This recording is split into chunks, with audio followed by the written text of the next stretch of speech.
May nabanggit din po kayo na kaya nagising itong mga sundalo na ito ay dahil po doon sa pangyayari doon sa isang apo. Ano ho bang buong istorya po nito? Yung isa doon ay merong apo na 2 years old lamang. Dinala sa ospital dahil may dengue. Pero walang maibigay na gamot. Kaya namatay yung bata. So, na-realize niya na noong nag-uusap na kami, pinaliwanag ko kasi sa kanila yung kasalukuyang suliranin ng ating bansa. Yung sa ekonomiya, sa politika, at naintindihan nila na kaya pala naghihirap ang mga Pilipino ay dahil ninanakaw ng mga opisyal ang pera na para sana sa mga serbisyo. Ipinaliwanag ko nga rin noong PDAF scam na ganun din yung aking motivation, kako. Kaya naniwala at nagtiwala sila sa akin. So, para rin po dito sa suporta dito sa 18 na Marines, no? Kasi baka mamaya biglang umatras. Pwede po ba silang ituring ng mga whistleblower? At kung ganon, sako po ba sila nitong mga whistleblower protection para sa kanilang kaligtasan din? Yeah, pwede naman silang isama sa Witness Protection Program, pero ipinaliwanag ko sa kanila kung ano ang pwedeng mangyari, no? At talagang hindi sila papasok sa Witness Protection Program. At palagay ko, hindi lang kasi, ito lang ang nakikita natin yung 18. Hindi natin nakikita yung ibang kasamahan nila na sumusuporta sa mga ito. Attorney, Ito, tanungin ko lang yun, follow up ko lang yun. Ito po ba yung mga retirado o ito yung mga active pa? Wala na sila sa serbisyo. Hindi, yung mga sumusuporta po. Mix po yan. Merong nasa serbisyo, meron ding mga kasamahan nila dati kay Gutesa. So hindi po totoo yung sinasabi nila na parang yung military o yung AFP ay against dito sa mga ito?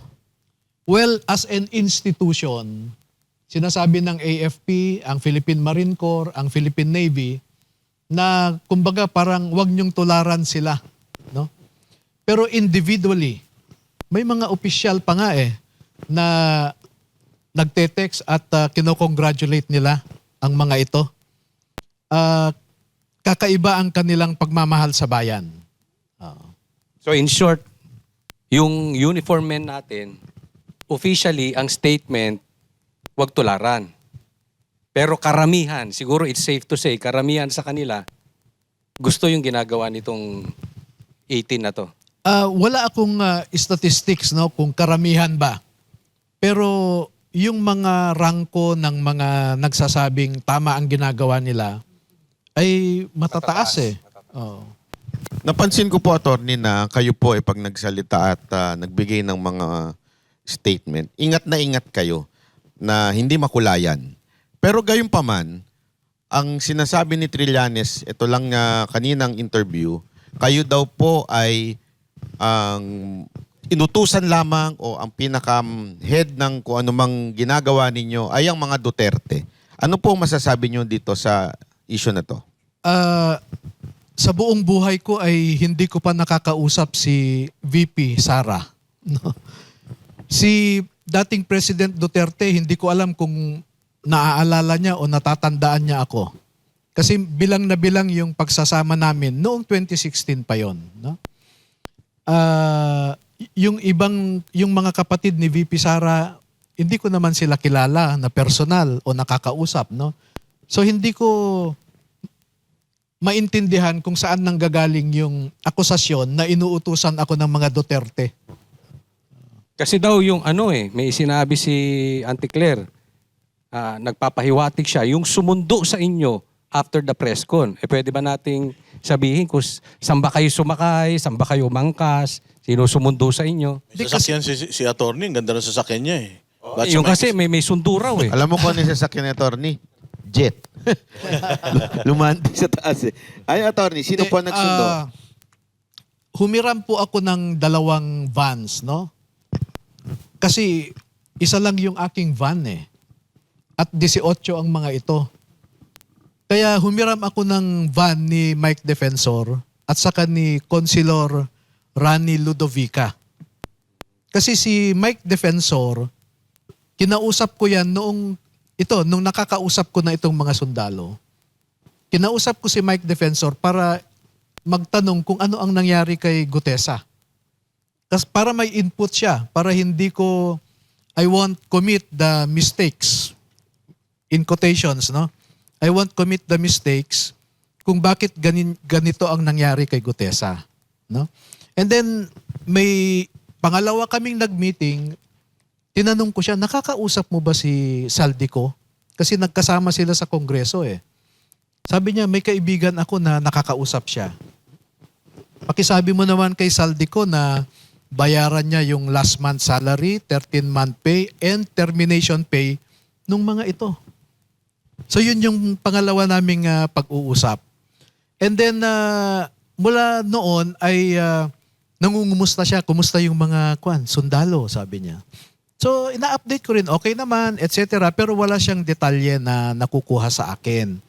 Kaya nung February 23, nung nag-decide kami na magsagawa ng isang press con, kinausap ko si Ma'am Malutikya. No?